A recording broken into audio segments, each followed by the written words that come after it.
Come with me to a magical place where being labeled the pork queen is a compliment, where being nice is just a way of life, and where all leaders of the free world must pass through. Welcome to Iowa. Whether you're a current Iowan, an Iowa expat, or an Iowan at heart, this show is for you. This is the Iowa Podcast. Real Iowans, real talk, no drama. From the Jethro's Barbecue Studios, I'm Justin Brady. Pizza, Prairie, think about this.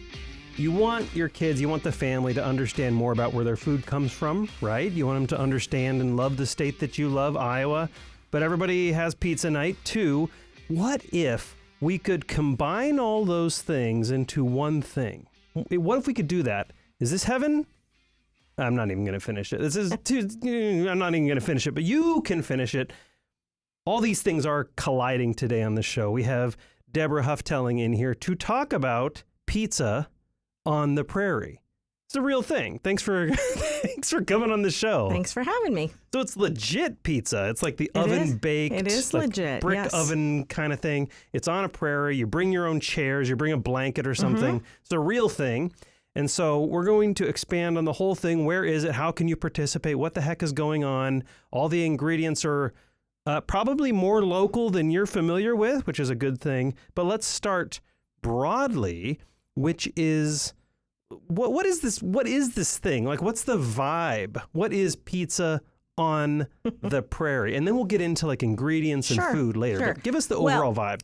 I would say, and I am not a person who throws the word magical around lightly. I would say the vibe is magical. So it's on our farm, the Wallace farm. It's on our lawn. It's kind of across our entire property. We have a 9-acre restored prairie that butts up against the lawn, which is where everyone sits on pizza night. So people can wander through the prairie if they would like. We have a walking path and art out there. They can wander through our garden where a lot of the produce that's on the pizza and in the salads and the desserts and what have you, where that is picked. Often it's picked, day before people get there. So that's kind of the vibe. It's like a whole property. We have live music every week. So it's magical. You guys got a tourism award. What was it, a couple of years ago? We 2021? did. There was a Yes. tourism and travel award for this kind of stuff. I believe we were the outstanding event in the state of Iowa in the rural category. Yeah. And so it's a lot we've thrown at everybody. Yes. But yeah, pizza on the Prairie, making pizza. So let's break this whole thing down here. You're making pizza. It's on the farm, Wallace Farm. Yes. The ingredients are from where? Because you touched on it, but let's go to that. You're not just making pizza and buying a bunch of ingredients from some suppliers and throwing in. Right. These ingredients. The ingredients are how far away are these coming from? Well, you can see the garden from where you're sitting on the lawn. And so anything that we can pull out of the garden and put on a pizza, we try to do that. So our chef so far this season, we've had garlic. The tomato sauce is from our garden. The garden manager last year he planted over 150 tomato plants. This year he did 140, cut back a little bit. So all the sauce is from the farm. We had pesto last week. Really? Asparagus we've put on pizza. And as the summer goes and more things are coming out of the garden, there will be more things on the pizza that are from our garden. So how far, you said, you're literally, people are eating right next to the garden where their food came from. Yes. And so we have seasons. We have different, I'm assuming the menu then for the pizza is rotating and changing and evolving with the seasons. How often is it changing? Should guests expect the same ingredients every week, or is it changing by week? The menu changes every week. Wow. But But we have some classics that you will have every single week. So we do a pepperoni pizza. The pepperoni is from Graziano's. We do a sausage and vegetable pizza. The sausage is from Graziano's. We have those every single week. And And then like the other pizzas kind of rotate. And so last week we had a taco pizza.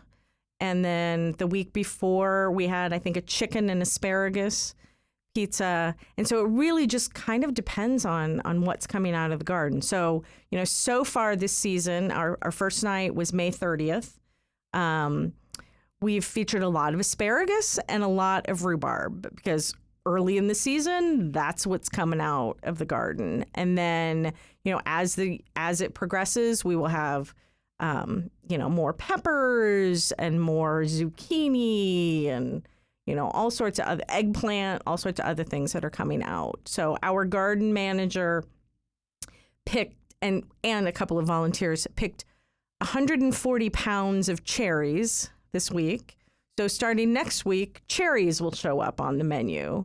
So it really is dependent on the garden and the farm. You mentioned cherries being on the menu. Now, are cherries going to be on pizza, or are you using those in something else? To be honest, I don't know. I would not be surprised if there are some cherries on a pizza. I know for sure. Dessert pizza. We've not done dessert pizza. Dessert pizza is on our wish list. We've not done it yet.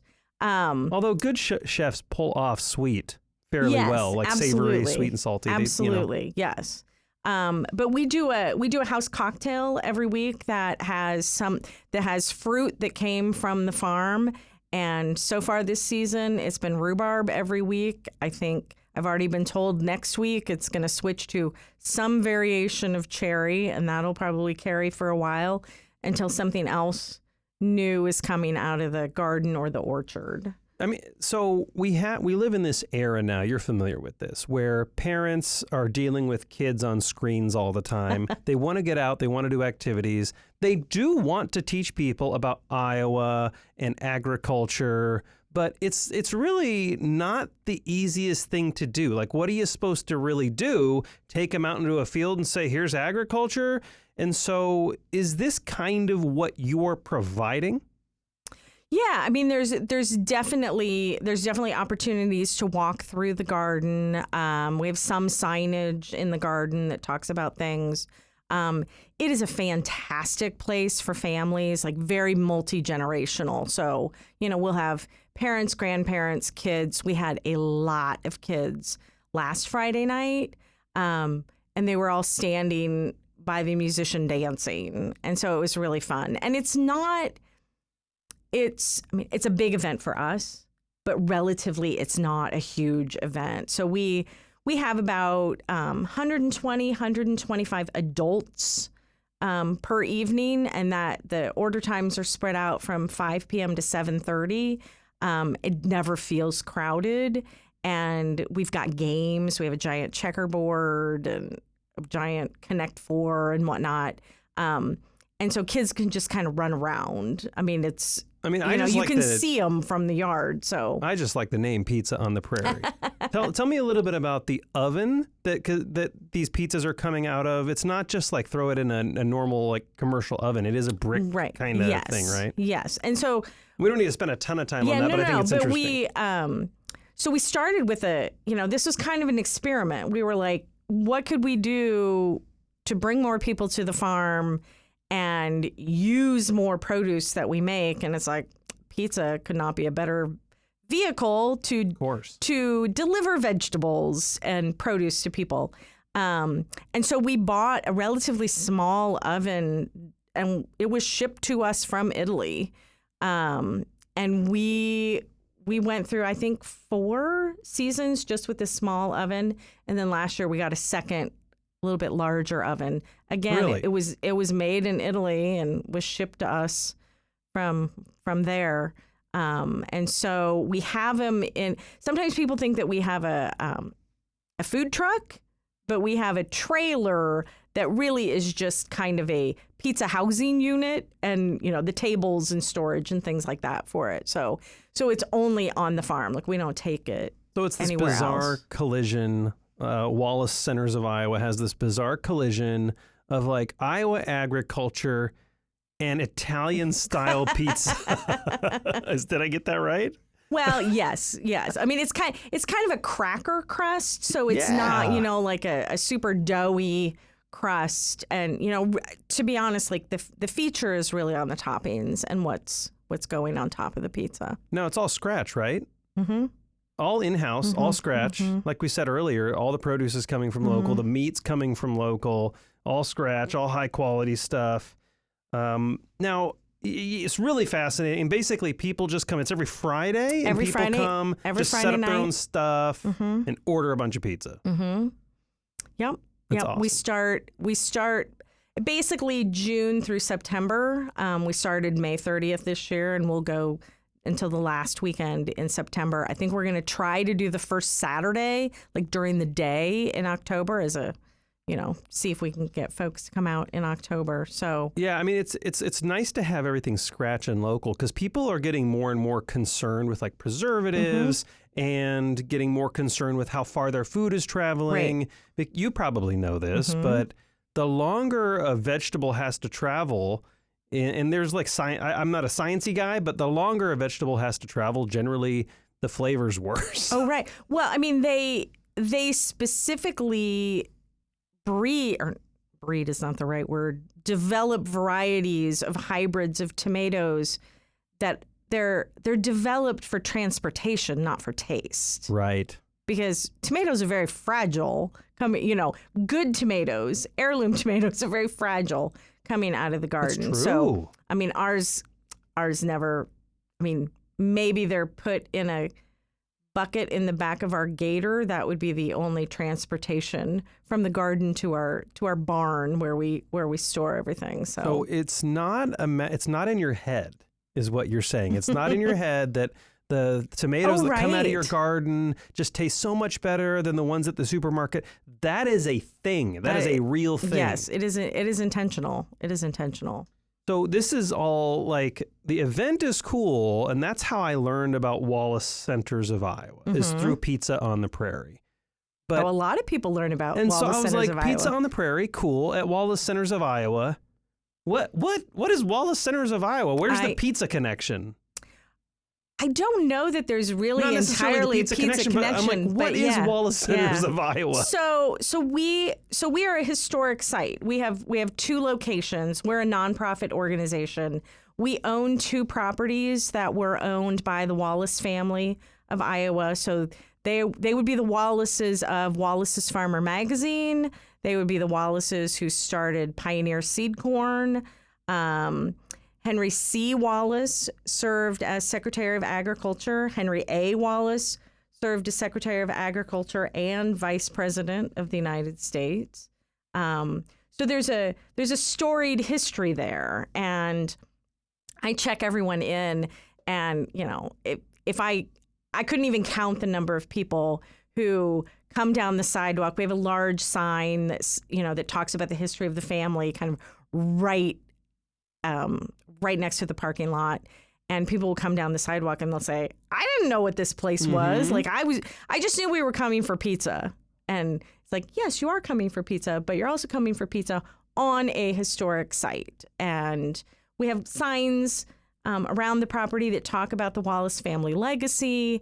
We have an audio tour that people can listen to from their cell phones, and it tells more stories about when the Wallace family lived on the property and their history and things like that. So it's really kind of in so many ways like a really fun, interesting package.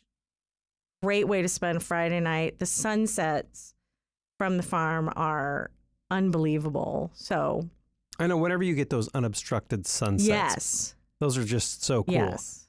So Wallace Centers, there are two, right? There's like two locations. Yes. And help us understand, like, these are obviously historical preservation sites. Yes. What's the difference between the two locations, and where are they? Yeah. So the farm is rural Orient, so it's about an hour out southwest of Des Moines. And that location is a National Historic Site because that is the farm where Henry A. Wallace was born. So that's the historical significance there. And then our second location is here in Des Moines in the Sherman Hill neighborhood. And that is where his grandfather lived when he was editor of the Wallace's Farmer magazine. Got it. So that's why there are two different locations. Yes. So the it's rural... it's a little bit of a, I mean, it's a very descriptive name, a little bit of a clunky name, but, we've thought about, is there a different? No, there really isn't. So there's two centers, but both owned by the Wallace family, and, the connection obviously is the history and the family. So is Pizza on the Prairie kind of a fun way to bring attention to the nonprofit, the Wallace Centers of Iowa, and the organization? Absolutely. Absolutely. Yeah. And our mission is to introduce people to the legacy of the Wallace family, agricultural innovation, public service, but also to connect food, land, and people. And I would say Pizza on the Prairie is kind of, probably our biggest program, but also like the most direct way that we do all three of those every Friday night. I mean, we are connecting people to their food and the land where it was grown and conservation land through the prairie. And it's just one big magical package. I want to ask about Prairie. Sure. But why that mission? Is it, obviously I agree with you, people are being a little bit more disconnected from where they're from the land and where their food is growing. But why did you take up that mission at Wallace Centers of Iowa? So it really went back to, what was the family known for? What kind of work did the family do? The family was very known for pushing conservation practices. When they had the Wallace's Farmer magazine, they famously wrote a book entirely about clover, and one of the benefits of clover was because of conservation. I would say they were clover evangelicals. And then also, so Henry A. Wallace, I mean, it's not a very exciting title, but people often call him the father of the soil conservation movement and service at USDA. So the Prairie on the Farm really is a nod to his work. So when he became Secretary of Agriculture in 1933, probably one of the worst times ever to become Secretary of Agriculture following the Depression, but also the Dust Bowl. And so a lot of his attention and focus was, how do you prevent another Dust Bowl? And in his words, he would say grasses. Now we say prairie, but he would say grasses. Yeah. And where do you put grasses, and how do you plant grasses, and all of that. And so the Prairie really is a nod to that. It's 9 acres. There's terraces in there. There's a pond in the Prairie. There's a walking path. There's permanent artwork. And so I've been in my position for 8 years. And the first couple of years, we have this amazing prairie, hardly anybody walked through it. And so starting in 2019, we started what we call the Prairie Art Exhibit. And so we call it a all ages, all skill level community art exhibit. And so we give people a 2x2 plain board, and we have a prairie theme. This year, the theme is Prairie Faces, and people paint something with that theme.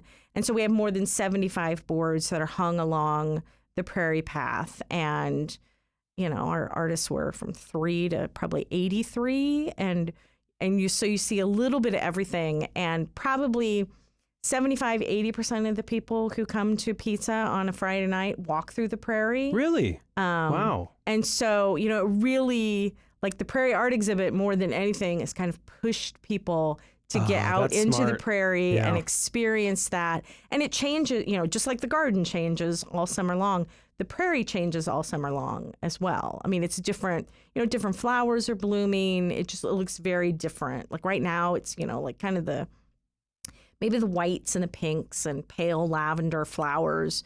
And then by September, it will be an ocean of yellow. Iowa used to be predominantly prairie, right? I'm not an expert on this. Something like 99% of Iowa was originally prairie, which is... And what is that now? Well, native prairie, so original prairie would be less than 0.1%. Less than 0.1%? Yes. And so ours is not a native prairie. Ours is a restored prairie. So it was it used to be, probably a cornfield, bean field, and it was intentionally put back into prairie land, kind of as a educational and experiential exhibit that people can walk through. I've heard, you can correct me if I'm wrong on this or enlighten me, but I've heard like prairie lands, the native grasslands, are ecologically like really good for the state. Mm-hmm. But also, I would imagine it's hard to make like revenue off prairie land. So is this kind of the challenge that our state is facing? Like we have the soil erosion issues, we have runoff issues, and prairie land would fix it. But at the same time, farmers are like, bro, like prairie land's not going to bring in the bacon. So is this kind of the... Are we at the crux of this? Is this the challenge? Oh, absolutely. Absolutely. And to be honest, probably one of the main reasons that we have such great farmland in Iowa is because it was prairie. Oh. And so we have an educational sign right next to our prairie that has a drawing about prairie plants. And the drawing shows above ground, but then also below ground. And so I think it's the big blue stem grass. It's something like 10 feet tall, but the roots are more than 10 feet deep. Goodness. And so, that was part of, not just the stability for the soil, but, like having that enrich the soil as well. So, yeah. So I wouldn't say that, I wouldn't advocate for like everyone should restore their own prairie on their farms, but I think there's ways to incorporate grasses and things like that kind of help. But it is worth noting. I like what you said that, like you're saying, look, I don't know what the solution is, everybody, but the prairie lands, those 10-foot deep roots, is why you're benefiting off this soil. And if you want to continue benefiting off this rich, fertile Iowa soil, we probably should maybe bring back prairie lands in some capacity. Is that a safe argument or a safe? Yeah. Yes, absolutely. And so, people smarter than me, people maybe at one of our great universities here can kind of figure this out. And I don't know what it looks like. Well, UNI has a Tallgrass Prairie Center or something. Oh, really? So yeah, they do. They have, it's really interesting. We got a banner from them, like that is a life-size banner about one of these grasses that shows, exactly how tall it was and how deep the roots were. Wow. Which is like every time, we don't have a great place to permanently display it, but when we display it for temporary events, it's shocking because I grew up in Iowa. I grew up on a farm 4 miles from the Wallace farm. Oh, really? Never thought about prairie grasses once in my entire life. And so it's just I think it's just such a fascinating thing to see, like what it actually looked like. Yeah, I really didn't, I grew up in Iowa too, and I don't think I had a good appreciation for rolling hills and prairie grass and stuff like that until we started traveling a lot. And so we started going into especially in like Europe and where people are just like on top of each other. And then you come to Iowa with these rolling hills and you're kind of like, this is refreshing. Just to have this much open space and rolling hills and not a lot of stuff that you feel like you're closed. There is something really, really beautiful about it. When you get outside the state and experience other parts of the world, you do realize that it is beautiful. It's just that if you never leave the state, you really don't, you don't understand how valuable it is, if that makes any sense. I think Grant Wood has a quote about, I had to move to Paris to appreciate Iowa. Oh, really? You're in great company. That's so funny. Grant, we just saw his American Gothic in the Chicago Institute of Art. Yeah. I didn't know it was there. I think we were actually over in Paris. And then someone's like, oh, yeah, it's hanging in Chicago. I'm like, I can drive there in 5 hours. What is wrong with me? So we actually went over and saw it. Really cool. Henry A. Wallace, you mentioned this earlier, plant breeder, pioneer hybrid founder. He was mentored by George Washington Carver. Is this correct? Yes. So that's kind of wild. Yes. So Henry A.'s father went back to, it was Iowa State College at the time, and he became a professor, I think a professor of dairy there when George Washington Carver was a student, first African-American student at the university. We've never been able to corroborate that he may have lived with the Wallace family at one point. We do know that he spent a lot of time with the Wallace family and in the Wallace family home. So it's certainly plausible. Yes, yeah. And Henry A. credited George Washington Carver kind of his entire life for helping further instill his love of botany. Wow. So, definitely an influence in his career and his life. Yeah, it's really, I mean, I did not understand until looking up the Wallace Centers of Iowa and Pizza on the Prairie. I did not understand all the rich history that was on the Wallace farm. I had no clue. So the whole strategy of like, pizza, right? Pizza, local ingredients. That was very, very clever, very sneaky of you. There's another layer to this, which is you grow a lot of stuff that's just not used in pizza. There's also an element to you have some volunteer base and you're like donating some of the food as well. Yes. So talk about that, and that'll probably be our last question. Sure.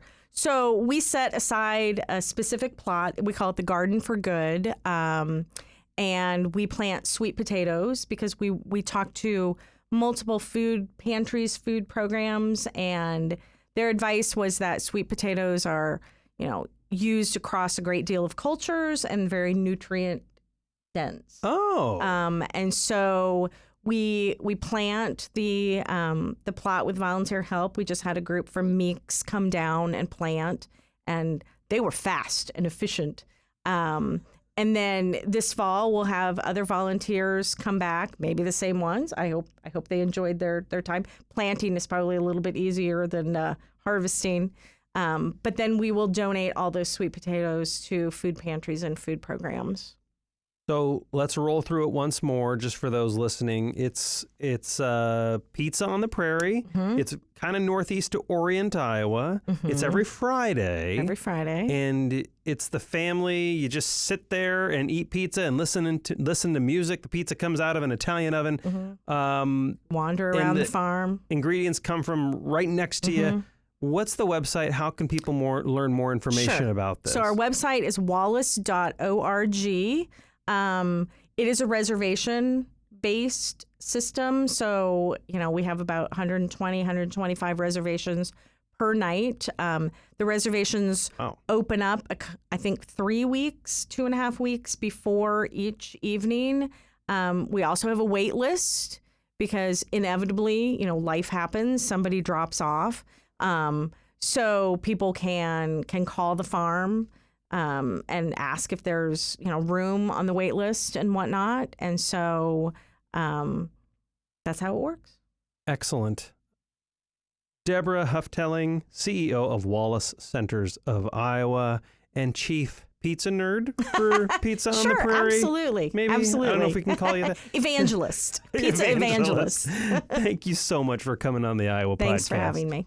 Quick reminder, everybody, go to the top of iowapodcast.com and click on the Jethro's logo. And this is cool. If you spend $100, you buy a gift card of $100, they're just straight up going to give you a $30 gift card for free. It's like just $30 for free to use at Jethro's. I always get wings. I can't get out of that cycle. I just like the wings too much. So make sure to do that at iowapodcast.com. Debra Houghtaling, CEO of Wallace Centers of Iowa, thank you so much for coming on the show. And to my fellow Iowans, Iowa expats, and Iowans at heart, thanks for listening and subscribing to the Iowa Podcast.